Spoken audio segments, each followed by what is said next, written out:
Un primer proceso de conocimiento es nuestro juicio ordinario, es el prototipo de los procesos de conocimiento o de cognición, y esta es la base para conocer los demás procesos. En el transcurso de todo este semestre, que nos hace falta, por supuesto, hasta terminarlo, vamos a estar abordando lo que es el proceso ordinario desde la demanda. Vamos a hablar la semana entrante del emplazamiento y las actitudes que el demandado puede tomar frente a la demanda. Les voy a explicar a ustedes qué es una excepción previa, en qué momentos puede haber una excepción previa. Voy a explicarle a ustedes lo que son las excepciones perentorias, las actitudes negativas del demandado o la actitud afirmativa del demandado. Vamos a trasladar después de eso al tema ya del debate, cuando ya nos involucremos a analizar la teoría de la prueba. Voy a explicarles a ustedes cuáles son los medios de prueba, su clasificación. Vamos a hablar de todos y cada uno de ellos, de los medios de prueba. Mi intención acá es que ustedes conozcan cómo se formula, cómo se ofrece, cómo se propone, cómo se diligencia un medio de prueba. Por supuesto, a la lejanía, así como estamos trabajando, pero mi intención es que ustedes tengan conocimiento de ello. Este proceso, una vez termina ese procedimiento de prueba en el juicio ordinario, que es de 30 días, yo les voy a explicar que ese plazo cómo se conforma, si se puede ampliar, si puede ser extraordinario, etcétera, otros puntos. Pues llegamos a la etapa de los alegatos, que se señalan después de terminado el periodo de prueba, 15 días después, y por último se dicta la sentencia. Eso es lo que nos depara en todo este semestre, pero lógicamente es arduo, estamos hablando de 8 o 10 sesiones por lo menos, para que podamos abordar lo que aquí estoy explicando. Entonces, vamos a entrar ya un poco de lleno a hablar sobre, o a reiterar, o a recordar los temas que estuvimos platicando la semana, el día martes de esta semana. Yo me estoy permitiendo presentarles a ustedes en su pantalla lo que es una demanda.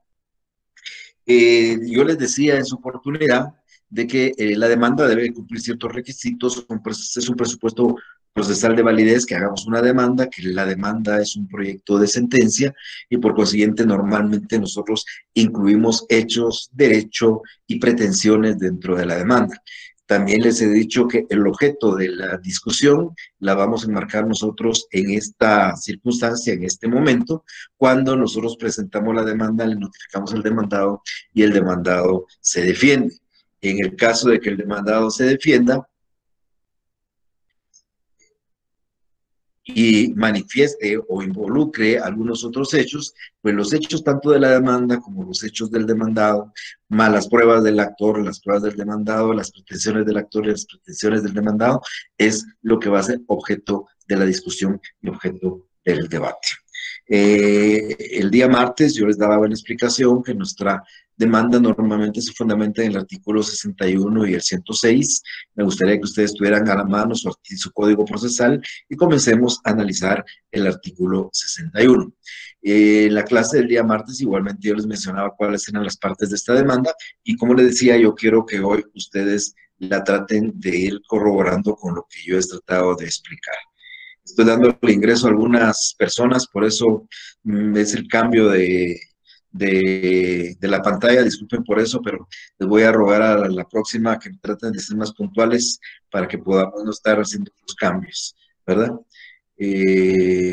Todavía sigo admitiendo gente que quiere unirse, un poquito tarde, pero estaré dando admisión a unos cuantos nada más y podremos ya comenzar a trabajar sobre esto. Entonces, si ustedes se dan cuenta, en su pantalla yo tengo un juicio ordinario. Recuerden que el juicio ordinario es el prototipo de los procesos y es el juicio que se aplica para cualquier asunto que no tenga una vía determinada.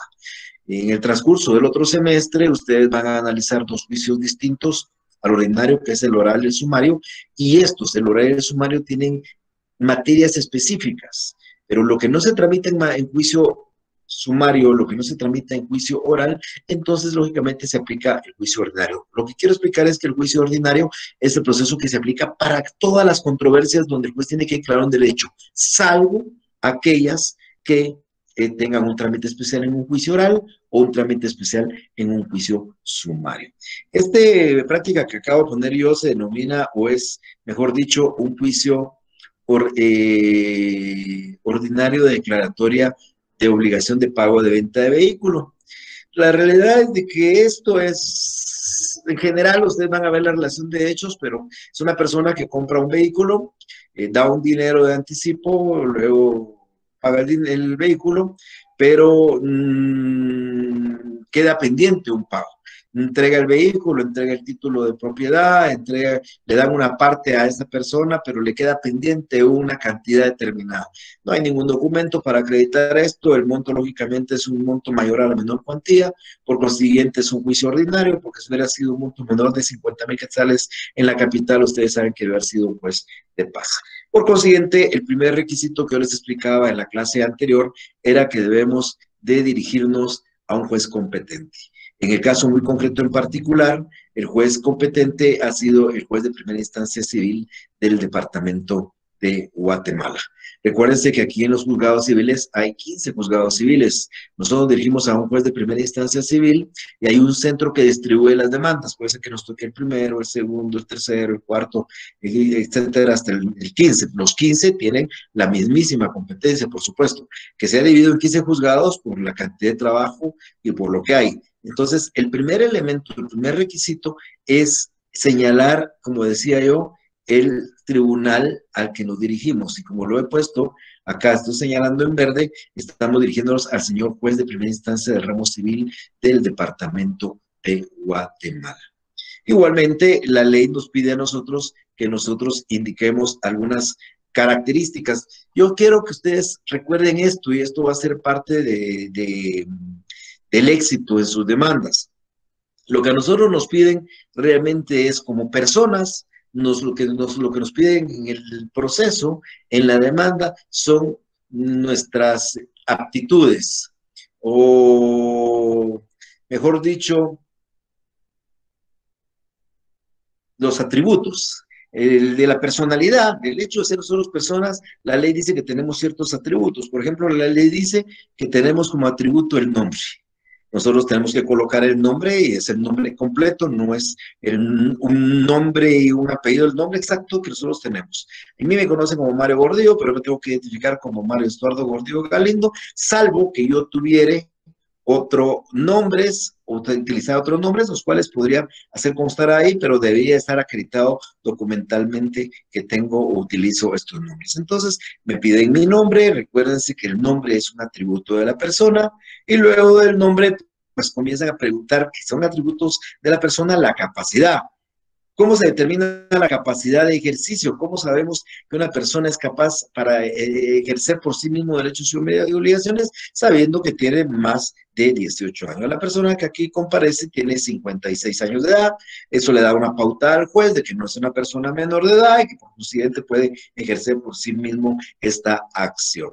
También le preguntan parte de su estado civil. Digo que es parte de su estado civil porque recuérdense ustedes que el estado civil de las personas está formado o constituye una relación jurídica entre la persona con la familia. El ser casado o soltero es un vínculo entre la persona y la familia, pero también es un vínculo de la capacidad, perdón, del estado civil, perdón, es un vínculo también que tiene la persona con la sociedad. En este caso, la persona que comparece es abogado y notario. Además, ese vínculo del Estado civil se da también con el Estado, si es guatemalteco o si es extranjero, y la persona que aquí comparece, pues es guatemalteco.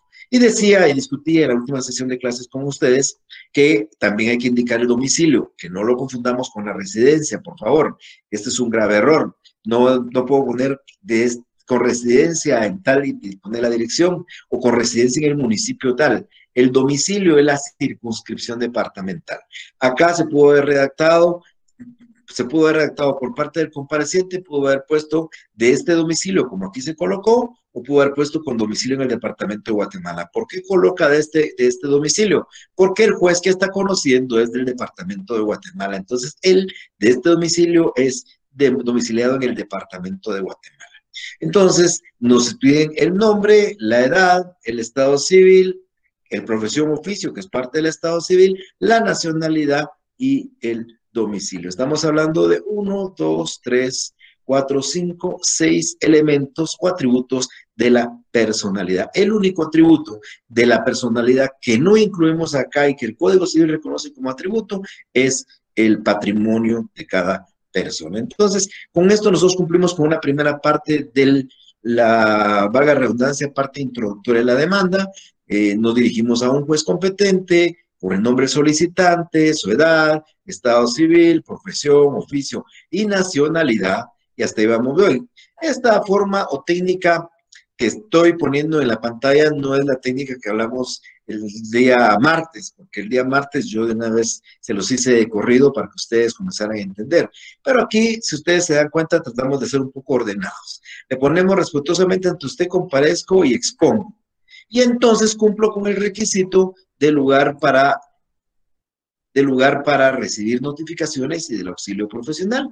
Si ustedes se percatan, en un título que hemos denominado del auxilio profesional y lugar para recibir notificaciones, le explicamos al juez, en este caso muy particular, de que el que comparece bajo su propia dirección y procuración, que puede ejercer conjunta, separado y distinta con otro abogado, Carlos Alberto Mejía Donis, y señala como lugar para recibir notificaciones nuestra oficina, ahí hace constar el que es oficina de abogado, ubicado en la zona 10. Ahí aparece la dirección, dice, el título dice el auxilio, dirección y procuración y del lugar para recibir notificaciones, y dice, actúo bajo mi propia dirección y procuración, él es abogado, la que se ejercerá de forma conjunta, separada y distinta con el abogado Carlos Alberto Mejía Doris, y señalo como lugar para recibir notificaciones nuestra oficina profesional ubicada en la Cuarta Avenida 1570, la zona 10, oficina 7G del edificio Palladium de la ciudad capital.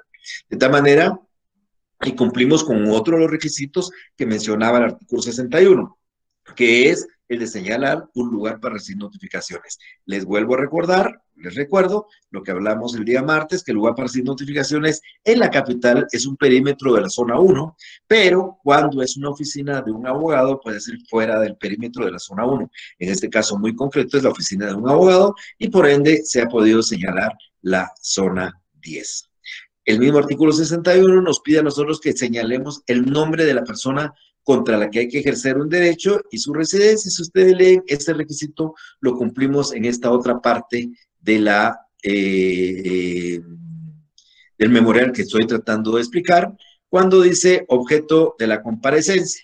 Comparezco, respetuosamente comparezco por la vía ordinaria a plantear la obligación de pago por venta de vehículo en contra de los señores, son dos demandados, Marco Benicio Pérez Galicia y María Elisa Monzón Guzmán, de quienes ignoro el lugar de su residencia, pero pueden ser notificados en la primera avenida 2-40 de la zona 3 de esta ciudad de Guatemala, conforme a la siguiente relación de hechos.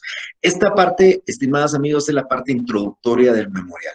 Si ustedes se dieron cuenta, estamos cumpliendo con el dirigirnos a un tribunal, identificarnos nosotros con todos nuestros datos que la ley exige, señalar un lugar para recibir notificaciones e indicar el nombre de la persona, aquí es el nombre y apellido de la persona, y el lugar de su residencia. Y si se ignora, hacer constar que se ignora, que es el caso concreto donde hacemos constar que se ignora. Pero, importante, estamos señalando un lugar para notificarles. No es su residencia porque la ignoramos, pero es un lugar donde se les puede notificar. No sé si tienen alguna duda en relación a esta primera parte, que yo con mucho gusto se las trato de resolver en este momentito, si ustedes la tuvieran.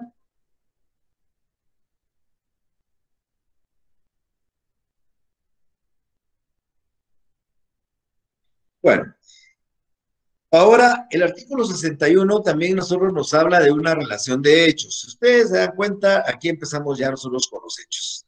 Ya comenzamos a mencionarle al juez hechos y aquí tratamos de ser muy claros y precisos, es lo que dice la ley. Esta parte, mis estimadas amigas y amigos, yo no puedo a ustedes lamentablemente enseñarles cómo redactar, porque eso es algo que ustedes deben de traer en sí. Algunos redactarán mejor, otros menos mejor, cada uno tiene su forma de hacer. Lo importante es darse a explicar y darse a entender en forma clara y precisa. Dependiendo de los hechos, de los acontecimientos que existan, uno va a hacer su relación de hechos. Yo le voy a dar lectura muy rápidamente a estos hechos para que ustedes entiendan de qué se trata el tema. Dice, antecedentes. Con fecha de 16 de marzo del año 2018, con los ahora demandados Marco Vinicio Pérez Galicia y María Elisa Monzón Guzmán, celebramos un contrato de compraventa de un vehículo en mi propiedad tipo camioneta marca Honda, línea Odyssey, placas de circulación número tal, modelo 2017. En virtud de dicho contrato de compra-venta, pactamos que con los demandados un precio de 150,000 quetzales, lo que se pagarían en dos cuotas. Una que fue realizada mediante depósito en cuenta bancaria por la suma de 30,000 quetzales el mismo día de la compra-venta, es decir, el 16 de marzo de ese año, y un segundo pago por la suma de 120,000 quetzales que se realizaría en mi oficina profesional ubicada en la Cuarta Avenida 1560 de la zona 4 de esta ciudad, a más tardar el 19 de marzo del año 2018. En virtud de esta compraventa, trasladé la posesión del vehículo y el título de propiedad a los ahora demandados. Pese a varios requerimientos, los ahora demandados, Marco Vinicio Pérez Galicia y María Elisa Mozongar Guzmán, se han negado a cumplir con el segundo pago, por lo que por esta vía promuevo la presentación a efecto de que en sentencia se le condene al pago de 120,000 quetzales, que es el saldo pendiente de pago pendiente del contrato de compraventa relacionado en el párrafo primero de esta exposición, más los intereses que se generen hasta el efectivo cumplimiento del pago. Muy escuetamente, lo que aquí se trata de explicar, y creo que ustedes lo tuvieron que haber entendido, es que esta persona vendió un vehículo de 120,000 quetzales, le dieron 30,000, él le otorgó el título de propiedad y la posesión, y la otra parte le quedó debiendo la diferencia. Entonces está promoviendo esta acción en la vía ordinaria para que el juez en la sentencia condene a esta parte al pago de los 120,000 quetzales pendientes de cumplimiento. Aquí ustedes se preguntarán seguramente, bueno, ¿y por qué no tiene un documento o hubiera sacado otra escritura, otro documento? Claro, el sentido común a nosotros, y ese es un consejo que ustedes tienen que tener y darse a sus clientes, es que tiene que garantizarse. Si él tuviera un documento valedero, donde se comprometieron a pagar los 120,000, documento, por ejemplo, el testimonio, en una escritura pública, o por ejemplo un documento privado con legalización de firmas, y que se hubieran comprometido a pagar esos 120,000 quetzales en un plazo de 30 días y no cumplen, el proceso no es un juicio de conocimiento, tendría que ser un juicio de ejecución, porque se contaría con título. Pero como en este caso no hay títulos, si ustedes se dieron cuenta, se hizo una negociación verbal, se entregó un título y quedaron de pagarle 120,000 quetzales, entonces tiene que realizarse un juicio de conocimiento porque hay que convencer al juez de la existencia de este contrato, y si se convence al juez, pues por supuesto proceder el juez a condenar a los deudores a la cantidad reclamada, que en este caso, ustedes se dieron cuenta, es de 120,000 quetzales. Por eso yo les decía que esto es competencia de un tribunal de instancia, porque sobrepasa los 50,000 quetzales que ustedes ya conocen para un juez de la capital. En la misma relación de hechos, acá se ha pedido medidas de garantía. Esto es importante y lo coloqué acá para poder tratar de explicarles a ustedes, cuando hablamos de las medidas de garantía, que existía la posibilidad de plantear las medidas de garantía antes del proceso, se llama un proceso cautelar, o con la demanda. Acá estamos pidiendo las medidas de garantía con la demanda. Cuando lo hacemos con la demanda, entonces esta medida no va a ser temporal de 15 días, no hay necesidad de prestar garantía, hay ciertas diferencias. Hacerlo antes de, pero antes de se llama proceso cautelar, y con la demanda pues le damos medidas de garantía. Ustedes se dan cuenta, le pusimos aquí como medidas de garantía, pusimos que para garantizar mi derecho y mis pretensiones procedentes que se den las siguientes medidas. Se pidió el embargo, un embargo sobre un vehículo tipo camioneta marca Honda, línea Odyssey, plagas de circulación tal, oficiándose para efecto de la Superintendencia de Administración Tributaria SAT para la anotación correspondiente.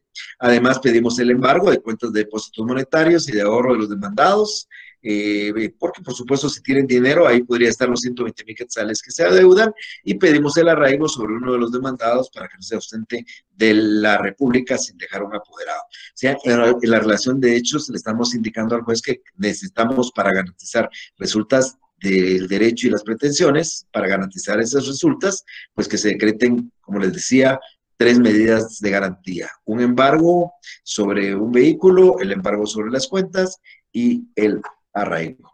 Con esta parte nosotros concluimos con la relación de hecho de forma clara y precisa que establece el artículo 61. El artículo 61 también nos dice que tenemos que fundamentarnos en derecho, es decir, las normas sustantivas y normas procesales que se aplican a los hechos que hemos explicado. Entonces, acá ustedes van a ver cómo nosotros redactamos la cita, perdón, el fundamento de derecho.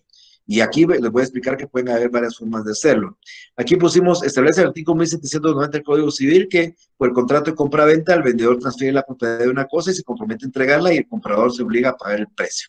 Esa norma del 1790 se aplica al contrato de compraventa que hemos relacionado en la parte del derecho. Si ustedes leen el artículo 1790, aquí no hay una copia literal del artículo, pero ustedes lo pueden hacer de esa manera. Pueden poner, establece el artículo 1790 del Código Civil y, entre comillas, copiar literalmente lo que dice el artículo, o simplemente ustedes le dan una relación de lo que dice el artículo 1790. Luego le tocamos el artículo 1791 del mismo cuerpo legal, hablamos del Código Civil, que la compra-venta queda perfecta entre las partes del momento en que se convienen la cosa y el precio, aunque ni la una ni la otra se hayan entregado. Este artículo 1791 tampoco es una copia literal, sino aquí se hace una relación de lo que dice ese artículo 1791, y concluimos con el artículo 1825 del Código Civil, que establece que la obligación principal del comprador es pagar el precio, el día y la hora de forma estipulados en el contrato. Entonces, estas normas sustantivas, las que voy a subrayar en este momento de color verde, son las normas sustantivas aplicables al caso concreto.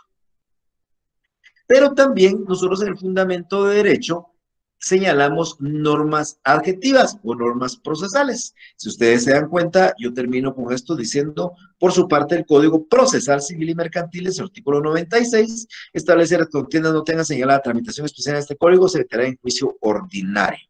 Y dice, presentada la demanda en la forma debida, el juez emplazará a los demandados, concediéndoles audiencia por 9 días comunes a todos ellos, establece el artículo 111 del mismo cuerpo legal. Entonces, esta parte que yo estoy marcando en color celeste, pues es disposiciones de orden adjetivo o procesal. Entonces, ¿por qué estoy señalando el artículo 96? Pues porque es un juicio ordinario, y porque estoy señalando el artículo 111, porque le estoy diciendo al juez que yo presentada la demanda, ahora él debe de emplazar a los demandados por 9 días, tal y como lo dice el artículo 111. Todo lo que aquí estoy explicando desde los hechos,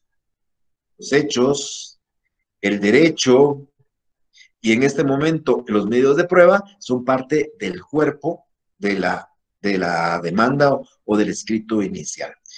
El artículo 106, no lo dice el artículo 61, pero sí lo dice el artículo 106, ya nos habla de un requisito más de la demanda y es los medios de prueba. Realmente acá son ofrecimiento de medios de prueba.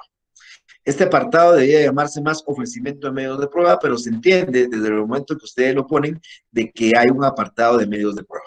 Aquí lo que ustedes están haciendo, se los decía en la última sesión de clase, es ofrecer la prueba que oportunamente van a pedir. Ustedes no están pidiendo esa prueba ahorita, solo la están ofreciendo, solo la están anunciando. Por consiguiente, van a ver que no hay que cumplir muchos requisitos, lo que voy a explicar en unos segundos. Por ejemplo, le puse aquí, para probar mis afirmaciones, ofrezco los siguientes medios de convicción. Primero, le pedí la declaración de parte, esto lo van a ver ustedes oportunamente, declaración de parte y reconocimiento de documentos. Este es un medio de prueba indirecto por representación. Esto lo van a ver ustedes, insisto, cuando ya estamos hablando de los medios de prueba, pero aquí lo que estoy haciendo yo simplemente es un anuncio. Cuando ustedes ya hablemos de este medio de prueba, ustedes deberán de saber que cuando uno ofrece, propone, este es ofrecer. Cuando uno ya pide en el juicio la declaración de parte, uno tiene que acompañar una plica, un sobre cerrado con las preguntas para que citen a la otra parte a prestar declaración. Aquí yo no tengo que acompañar la plica, pero sí estoy pidiendo y ofreciendo, mejor dicho, al juez una declaración de parte que en forma personal y no por medio apoderado, aquí falta una partecita, deberán prestar los señores Marco Benicio Pérez Galicia y María Elisa Monzón Guzmán. Los señores, sí, deberán prestar en forma conforme al pliego de posiciones que implica presentaré oportunamente. Entonces, aquí nosotros estamos ofreciendo el primer medio de convicción, una declaración de parte. No tenemos que acompañar aún la plica, no es necesario, no es obligatorio, eso lo haremos cuando estemos ya en la fase de prueba. En este momentito solo lo estamos anunciando. Pero sí tenemos un medio de prueba que yo les decía en la sesión del día martes, que es un medio de prueba preexistente. El único medio de prueba preexistente en el código es la prueba documental. Y por ende, como ya existe la prueba documental, es obligación de nosotros no solo individualizarla, sino acompañarla. Si ustedes se dan cuenta, acá nosotros estamos pidiendo como prueba documental un informe a recabarse en la Superintendencia de Administración Tributaria sobre extremos que oportunamente indicaré. Este informe no lo tengo en este momento, pero estoy indicando a qué se lo voy a pedir, y la ley lo que dice es que, pues, si no se tiene un informe, pues habrá que indicarle dónde se encuentra, como lo hemos señalado en este momento. Y un informe a recabarse a la empresa de telefonía Tigo sobre los extremos que oportunamente indicaré, y es otro informe. Si hay que acompañar si yo quisiera llevar un documento privado, tengo que acompañarlo, lo tengo que individualizar, como se individualiza aquí esto, o si yo presentara una certificación de algo, también la tengo que individualizar y la tengo que acompañar. Entonces, hay dos maneras en que los documentos ingresan y se ofrecen legalmente. Uno, acompañando el documento, hay que individualizarlo, y la otra, indicando el lugar en que se encuentren, también individualizándolo, pero indicando dónde se encuentren, como hemos señalado acá. Entonces, acá nosotros estamos señalando otro medio de prueba que se denomina la prueba documental. Igualmente, estamos pidiendo una tercer medio de prueba, que es la que nosotros en su oportunidad vamos a conocer como un medio de prueba indirecto, que es la prueba testimonial o la prueba de testigos. Si ustedes se dan cuenta, aquí yo no indico el nombre de los testigos, simplemente digo declaración de testigos que en su momento procesal por poner. ¿Por qué? Porque solamente estoy ofreciéndole e indicándole al juez que voy a ofrecer esa prueba testimonial. Igualmente, hay otro medio de prueba que también estoy ofreciendo acá, que es el dictamen de expertos. En su oportunidad ustedes sabrán qué es un experto, para qué sirve, cuál es el trámite de una prueba de expertos, todo eso estarán ustedes sabiéndolo después de Semana Santa, cuando ya nos involucremos a discutir. Ahí señalo otro medio de convicción, que es el reconocimiento judicial. Este es el único medio de prueba directo por percepción. Y aquí le pongo sobre personas, cosas o lugares que en su momento procesal oportunamente indicaré. Tampoco indico sobre qué lo voy a hacer, qué puntos quiero probar. Eso no es necesario en este momento. Y por último, tenemos un medio de prueba que se discute si es o no es medio de prueba, que es la prueba de presunciones. Oportunamente vamos a discutir también el tema de las presunciones legales y humanas. Eso estará siendo sometido a discusión con ustedes, reitero, cuando ya estemos en la fase de las pruebas. Estimados amigos, acá en esta práctica que hemos señalado, hemos ofrecido 1, 2, 3, 4, 5, 6 de los 7 medios de convicción que existen en el código. Aquí el único medio de convicción que no hemos ofrecido es la prueba científica o medios científicos de prueba, pero insisto, también oportunamente lo vamos a explicar. Esto es importante resaltar, aquí aprovecho para decirles y explicarles esto. Esta prueba que ustedes ofrecen en este memorial de demanda es la prueba que ustedes pueden pedir cuando ya estemos en la fase de prueba. Pero suponiendo que ustedes quisieran pedir un documento que no fue ofrecido acá, ese documento no lo va a recibir el juez. Si ustedes por alguna circunstancia no hubieran ofrecido declaración de testigos, pero allá quisieran pedir testigos, el juez ya no les va a admitir esa prueba de testigos, porque el procedimiento probatorio primero obliga a que ofrezcamos a las pruebas en nuestra demanda, como se está haciendo aquí, o en nuestra contestación de demanda. Y por supuesto, las pruebas que nosotros ofrecemos en nuestra demanda y contestación son las pruebas que podemos pedir que el juez vaya a diligenciar ya cuando estemos en la fase de prueba. Entonces, esta es una de las partes que también conforma la demanda. Yo les decía que estos ofrecimientos de prueba ya lo vamos a encontrar nosotros también como un requisito en el artículo 106 del Código Procesal Civil y Mercantil.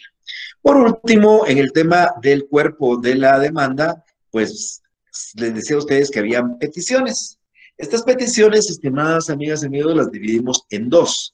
Vamos a hablar de peticiones de trámite y aquí al final vamos a hablar de peticiones de fondo. Voy a tratar de explicar cada una de ellas, ¿verdad? Tenemos peticiones de trámite y peticiones de fondo. ¿Qué es una petición de trámite? Es lo que nosotros queremos que el juez admita, decida en relación al trámite de nuestro proceso. Es decir, yo quiero que el juez forme un expediente. Si ustedes ven, la primera pregunta, la primera petición es que se forme el expediente respectivo, porque yo quiero que con este memorial el juez forme un expediente. Ese es el proceso que nosotros vamos a tener, un proceso que le van a poner un número, va a estar a cargo de un oficial y por supuesto del juez que nos hemos dirigido. Entonces, una petición de trámite es que se forme el expediente respectivo. Esta petición la van a formular ustedes en todas sus demandas, ordinarias, orales, sumarias. Es una petición que nosotros llamamos petición cajonera.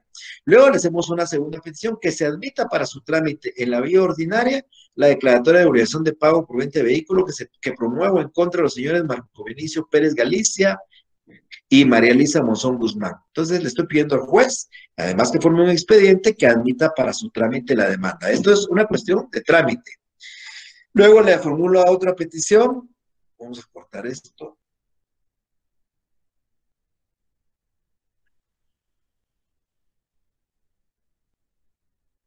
Aquí se me vino mi logotipo.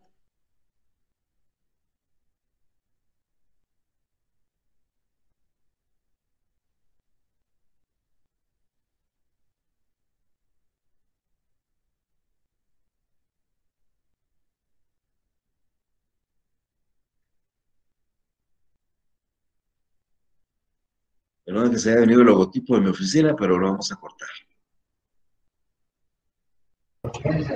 No se preocupe, licenciado. Bueno, luego tenemos una petición 3, que ya saben ustedes el camino de trámite, nosotros se lo expusimos al juez en el encabezamiento, que tome nota del auxilio profesional bajo el cual actúo y del lugar que señalo para recibir notificaciones. El juez va a resolver, se toma nota del abogado director y se toma nota del lugar para recibir notificaciones. Eso lo va a resolver el juez como una cuestión de trámite.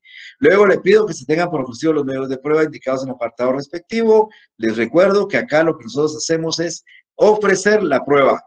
Aquí no estamos pidiendo que se diligencie la prueba, no queremos decirle al juez que esta es nuestra prueba final, sino estamos ofreciendo unos medios de prueba que queremos que oportunamente él desarrolle. Puede ser que se diligencie, puede ser que no se haga, ¿verdad? Y una importante petición es esta, donde se pide que se emplace por 9 días a los demandados bajo procedimiento de ley. Ustedes van a ver, si leen su código procesal civil, van a leer que el juez emplazará por 9 días a los demandados bajo apercibimiento que si no comparecen en 9 días se les declara rebeldes y se sigue el juicio y se tiene por contestada la demanda en sentido negativo en esa rebeldía. Entonces, si los demandados no llegan en 9 días, entonces el juez tiene por contestada la demanda en sentido negativo y sigue su juicio en rebeldía, que implica muchas cosas que aquí oportunamente también vamos a tratar de explicar. Entonces, no llegar al proceso implica negar, en primer lugar, negar tácitamente, por eso se tiene por contestar la demanda en sentido negativo. Y además, llevar el juicio en rebeldía, que tiene ciertas consecuencias que oportunamente yo voy a tratar de explicar. Entonces, aquí hay una petición de trámite donde estoy pidiéndole al juez que emplace a los demandados por 9 días. También son peticiones de trámite que secreten las medidas cautelares, y yo le pido acá que con medidas cautelares se decreten. Se recuerdan que hablamos allá de embargo de un vehículo, embargo de cuentas monetarias, de arraigo. Pues aquí estoy pidiéndole al juez ya, haciéndole la petición, porque si yo no lo pido, aunque yo lo haya relacionado anteriormente, el juez no va a resolver, tengo que pedírselo. Y al juez le voy a hacer estas peticiones pidiéndole medidas de garantía, pidiéndole al juez que decrete el embargo, el arraigo, y etcétera. Entonces el juez cuando resuelva el juez va a comenzar a resolver. Como se forma con el memorial que antecede, se forma el expediente respectivo. Todo se toma nota del auxilio profesional y la decisión de procesión bajo la cual actúa el presentado. 3, se emite para su trámite en la vía ordinaria el juicio promovido por el señor fundamental en contra de los demandados Sutano y Mengano.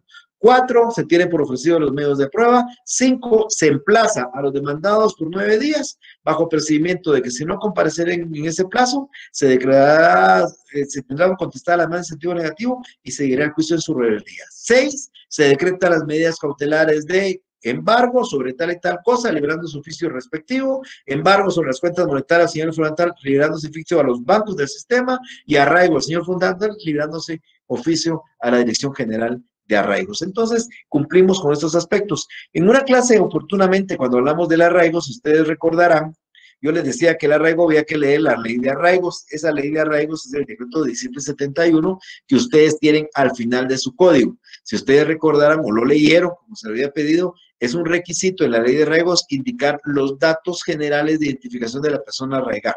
Si ustedes se dan cuenta, aquí puse del demandado Marco, quien es de tantos años de edad, casado, guatemalteco, comerciante de su domicilio, y se identifica con documento personal tal y tal. O sea, es requisito sine qua non para decretar el arraigo de una persona que uno indique los datos de identidad, incluyendo el documento personal de identificación.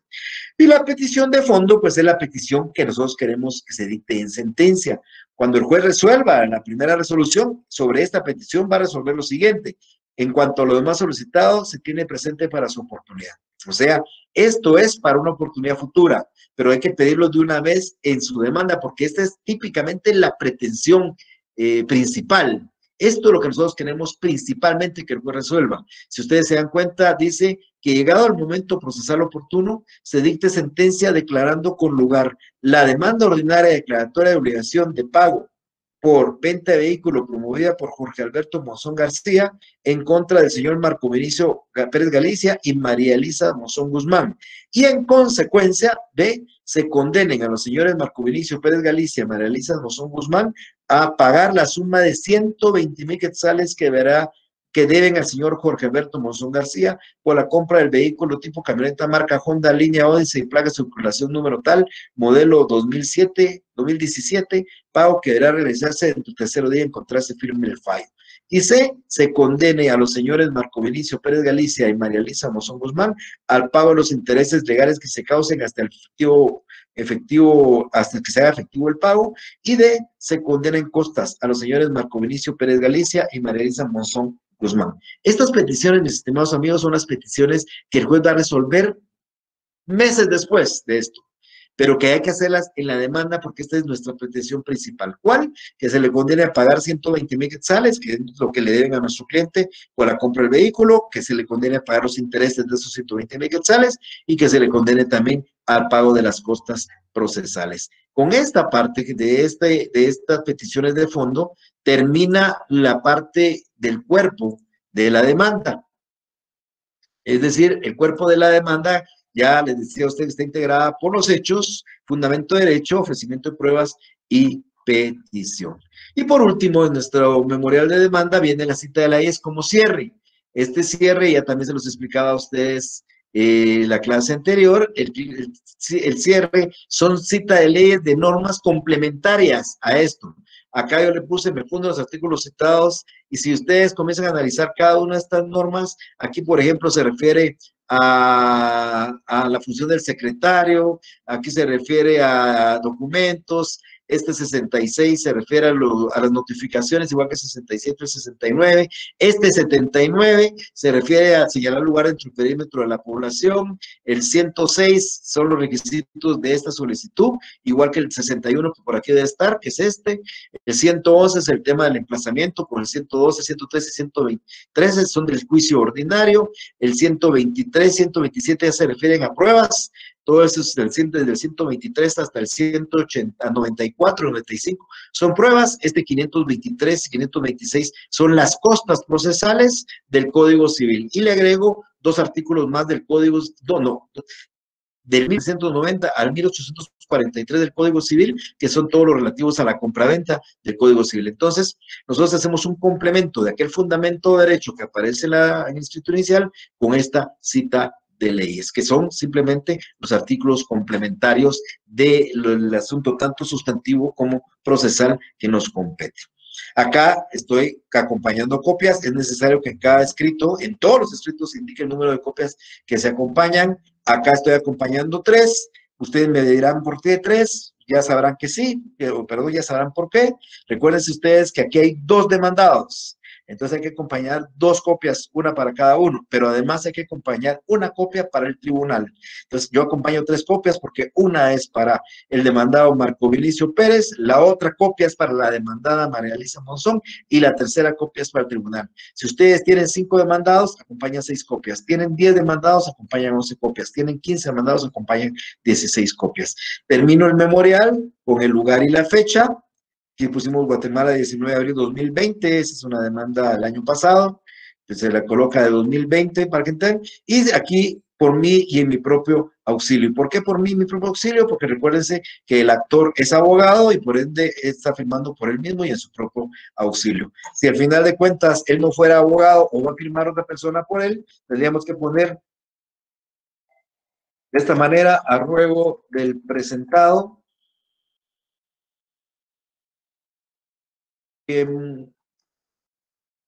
por el momento no puede firmar y en su auxilio Esta es la forma en que se habría que redactar cuando no firma la parte del solicitante, solo firma el abogado director. Y si firmara la parte solicitante, entonces tendría que firmar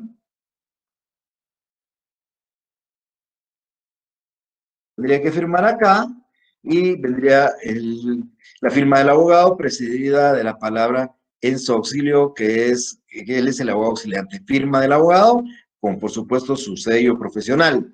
Estos memoriales, ustedes saben que esto ya es un tema de colegiación, todos estos memoriales llevan un timbre forense de un quetzal, que es el timbre que ustedes adquieren en el colegio de abogados para cubrir el impuesto como abogado que debe cumplir de conformidad con la ley del timbre forense y timbre notarial. Por favor, preguntas.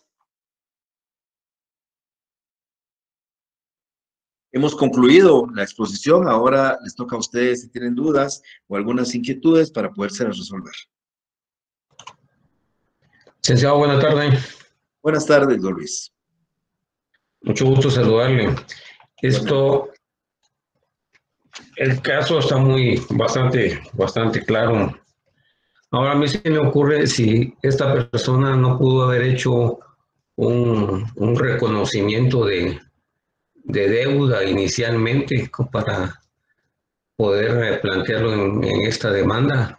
Y la otra cosa es si él en el transcurso de esta demanda no puede inmovilizar el vehículo ante la SAT para que él ya no lo siga usando previo al embargo que se está solicitando en la demanda, licenciado. Mire, la SAT normalmente lo inmoviliza el propietario.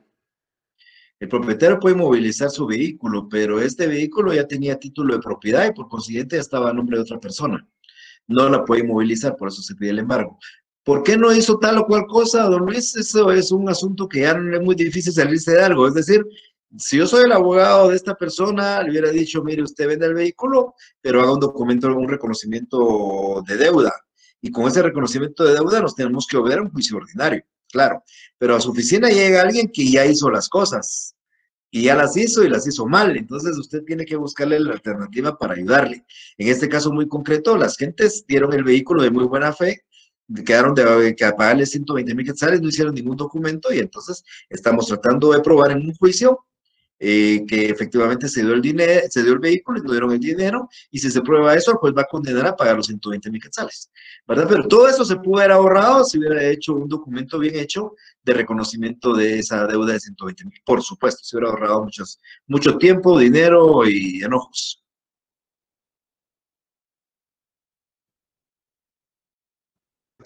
Gracias, licenciado, muy amable. A usted, Luis, gracias.